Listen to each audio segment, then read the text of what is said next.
Sagutin mo ko! Kailangan ko malaman kung nasaan sila. Erica, you have to help me! Kailangan mo ng tulong ko? Eh, di ba kayong dalawa ng daddy mo magkakampi laban sa amin ni Bianca?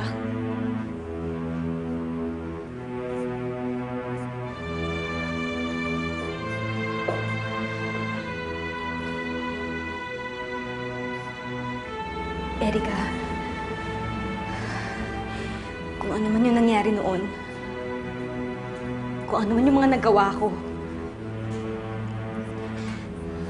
yun kasi ang akala ko kayong dalawa ni Bianca ang sumisira sa pamilya namin.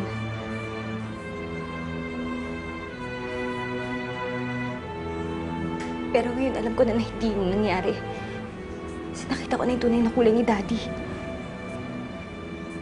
Alam mo bang pati si Neil, sinaktan niya? Kasi hinahanap ka ni Neil. Hindi ko naman akalain na ganun si Daddy, Erica. Hindi ko naman akalain na ganun yung Daddy ko eh. Kung ganun, alam mo wala kaming kasalanan ni Bianca sa pagkamatay ng mami mo. Leslie, wala kaming kinalaman ni Bianca sa pagkamatay ni Beatrice. Magkasama kami ni Bianca sa ospital. Binabantayan niya ako the whole day.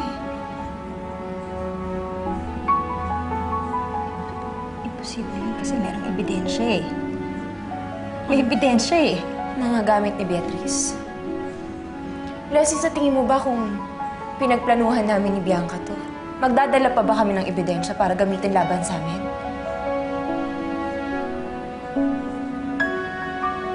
Ewan ko, Erica, pero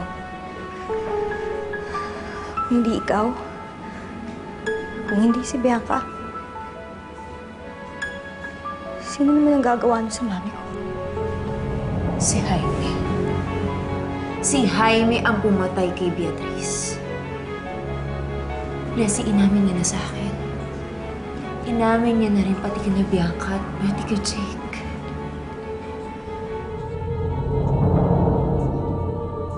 Dad? I thought you were on my side. Kasama ka ba sa plano to ng mami mo? Hindi ko alam ang mga plano ni Mami.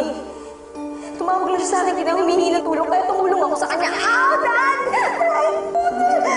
Sa ospital! Sa ospital! Kasalanan mo lahat to, Leslie. Kung hinayaan mo lang siya sa ospital, hindi na magkakagulo ng ganito.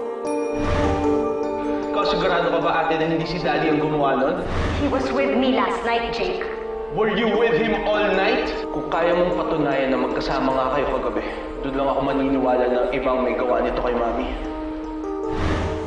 Alagaan mo mabuti si Jake. Ikaw lang ang inaasahan kong magmamahal sa kanya. Tita.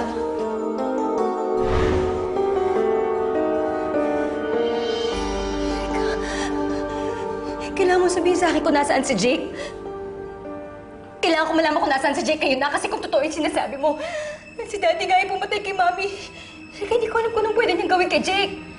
Leslie, anak pa rin ng daddy mo si Jake. Hindi naman niya siguro... Hindi anak ni Daddy si Jake! Anak ni Mami si Jake sa ibang lalaki!